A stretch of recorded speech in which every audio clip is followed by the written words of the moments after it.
this video, we're going to be continuing our discussion of second order coupled ordinary differential equations. And we're going to look at the special case of when these systems are undamped.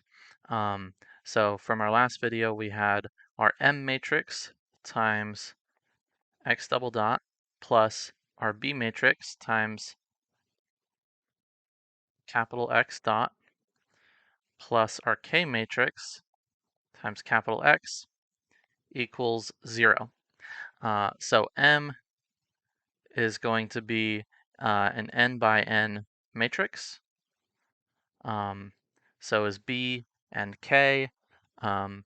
X, X dot, and X double dot are going to be n by 1 vectors. And this 0 is also an n by 1 vector of zeros. And so in our last video, we were looking at a set of two second order ODEs. And so in that case, n is 2. But you could have as many bodies or degrees of freedom that you have, you could have larger matrices. And so if we're dealing with the case where there's no damping, so the B matrix is 0, then we're looking at mx double dot plus kx equals 0.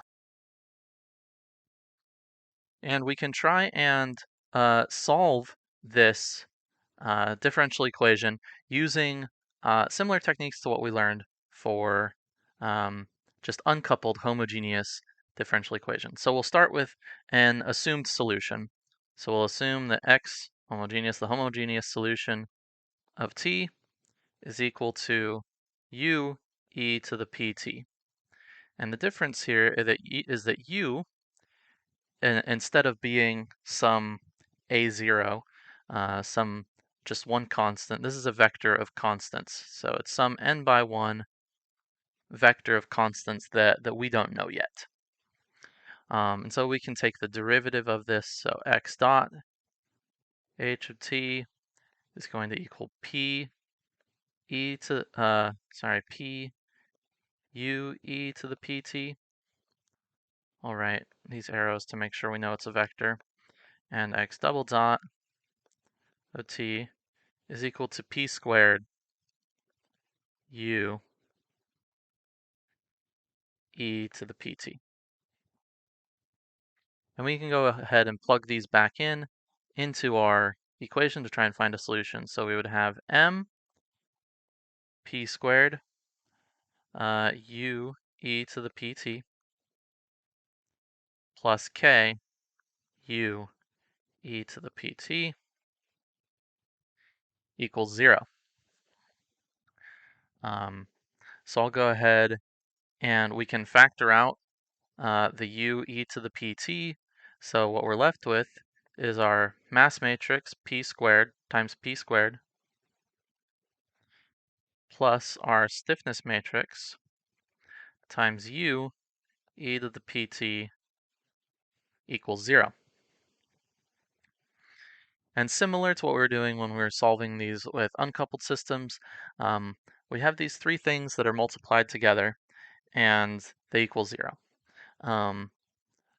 E to the pt is never going to be equal to 0, so I'll just go ahead and rewrite it without that. And so I have m p squared plus k times u equals 0.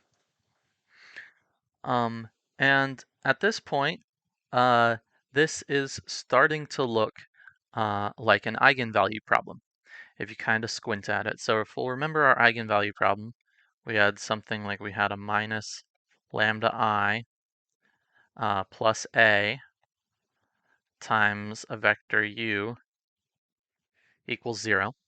So this is kind of the standard algebraic eigenvalue problem.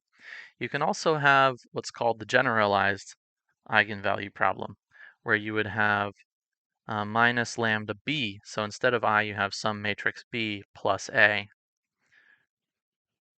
u equals 0.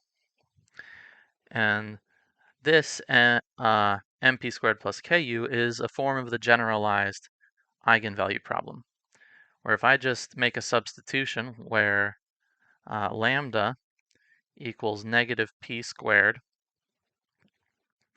then I'm left with a minus lambda m plus k times u equals 0. So if this is a generalized eigenvalue problem, I can find these vectors u, I can find my constants that I was trying to find up here when I assumed my solution by solving for the eigenvectors or eigenvalues lambda and the eigenvalues u, and then my solution is just going to be x of t equals u e to the pt, where p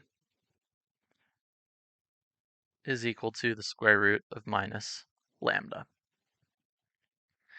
And in the next video, we're going to talk about how we can use our eigenvalues and eigenvectors to understand how the system is going to behave and kind of get a qualitative understanding of how things are going to work.